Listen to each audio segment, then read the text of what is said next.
اهدنا الصراط المستقیم۔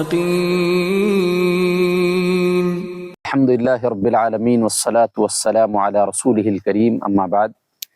شیخ، آج کی مجلس کا سوال یہ ہے کہ آج کل نوجوان لوگ جو ہاتھوں کے اندر چاندی کا چین پہنتے ہیں یا گلے میں چین پہن رہے ہیں، وہ چاندی کی ہے، تو کیا اس کی اجازت ملتی ہے کہ ہم مرد ہیں تو جو ہے چاندی کا چین وغیرہ پہن سکتے ہیں؟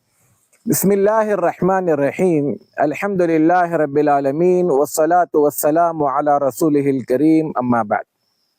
محترم ناظرین، یقیناً یہ بات ہمارے مشاہدے میں بہت کھل کر آ چکی ہے کہ ہمارے نوجوان لڑکے، ایک تو ہمارا ایک نوجوان وہ ہے جو دین سے دور ہے، اس کے تو کیا کہنے، اللہ ان سب کو ہدایت دے۔ ایک نوجوانوں کا طبقہ وہ ہے جو کم از کم نمازوں اور مسجدوں سے جڑا ہوا ہے، اس کے باوجود بھی ان میں سے بہت سارے لوگوں کو ہم مساجد میں نوجوان لڑکوں کو دیکھتے ہیں کہ گلے میں چاندی کی جو ہے وہ چین پہنے ہوئے ہیں، یا ہاتھ میں چاندی کا براسلیٹ ہے جس میں فیروزی کلر کا وہ ایک خاص پتھر اس میں لگا ہوا ہے۔ دیکھیں، سب سے پہلی چیز میں اور آپ یہ جان لیں کہ زیب و زینت یہ عورتوں کے لیے رکھا گیا ہے۔ اللہ تعالیٰ نے مردوں کو میدان کا آدمی بنایا ہے، جس کا کام مشکلات کا سامنا کرنا ہے، محنت و مشقت کرنا ہے، گھر والوں کی ذمہ داریاں نبھانا ہے۔ مردوں کو چوڑیاں یا کنگن یا زنجیروں کے پہننے کے لیے نہیں بنایا گیا۔ اب جہاں تک ہمارے نوجوان اس کی طرف جا رہے ہیں، وہ ایک شوق ہے یا کچھ لوگوں کو فالو کرنا ہوتا ہے، جس کو ہم کہیں گے فلمی دنیا کے لوگ ہوں یا کرکٹ کی دنیا کے لوگ ہوں۔ تو سب سے پہلی چیز یہ کہ ہمارے پاس مردوں کو زیب و زینت میں اگر کوئی چیز سنت سے ثابت ہے تو وہ صرف انگوٹھی ہے۔ اللہ کے رسول صلی اللہ علیہ وسلم نے چاندی کی انگوٹھی پہنا۔ اس کے علاوہ کوئی بھی چیز کے پہننے کو بعض علماء، امام نووی رحمۃ اللہ علیہ نے تو اس کو حرام قرار دیا۔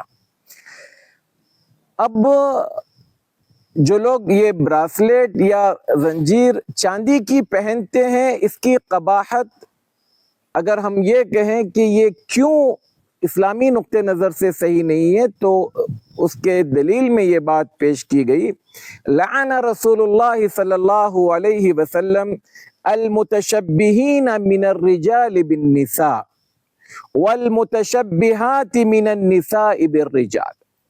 اللہ کے رسول صلی اللہ علیہ وسلم نے ان مردوں پر لعنت بھیجی ہے جو عورتوں جیسی صفات یا عورتوں جیسی چیزوں کو اپناتے ہیں، چاہے وہ وضاقتہ میں ہو، چاہے پہننے میں ہو، چاہے چلنے میں ہو، وہ عورتوں کی جس طرح کی شباہت اختیار کریں گے اس اعتبار سے اس پر یہ حکم لاگو ہو۔ اسی طرح سے ان عورتوں پر لعنت بھیجی گئی جو مردوں سے مشابہت اختیار کرتی ہے، چاہے چال ڈھال میں ہو، چاہے کپڑوں میں ہو، چاہے اور کسی چیز میں ہو۔ اچھا، بعض اوقات ان بریسلیٹ میں یا چین میں کچھ چیزیں تصویر بھی ہوتی ہیں، اگر اس میں تصاویر ہیں تو اس کی قباحت اور خباثت بڑھ جاتی ہے۔ پھر اس میں اگر کوئی شرکیہ چیز اس سے جڑی ہوئی ہو، جیسے صلیب کا نشان، کہیں کہیں صلیب کے نشان ہوتے ہیں، ہماری نظریں وہاں تک جاتی نہیں ہیں، دشمنان اسلام اس کے ذریعے سے ہمارے اندر اس کی جو عبادتوں سے جڑی چیزیں ہیں یا ان کے عقائد سے جڑی چیزیں ہیں وہ ہمیں پہناتے ہیں اور ہمیں پتہ نہیں چلتا۔ تو کل ملا کر جو بات کہی جا سکتی ہے وہ یہ کہ مردوں کو اسلام نے یا اللہ کے رسول صلی اللہ علیہ وسلم نے انگوٹھی پہن کر ایک سنت دی ہے۔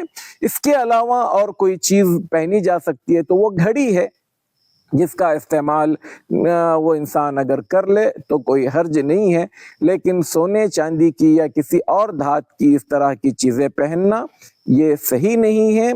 بعض لوگ اس کو اگر صحیح بھی قرار دیتے ہیں تو وہ صرف اس حد تک کہ کوئی بندہ وقتی طور پر کوئی چیز پہن لیا ہو تو کوئی حرج نہیں ہے، لیکن اس کا مستقل پہننے کو، جیسے کہ میں نے کہا، امام نووی رحمۃ اللہ علیہ تو اس کو حرام قرار دیتے ہیں، ہمیں اس سے بچنے کی ضرورت ہے۔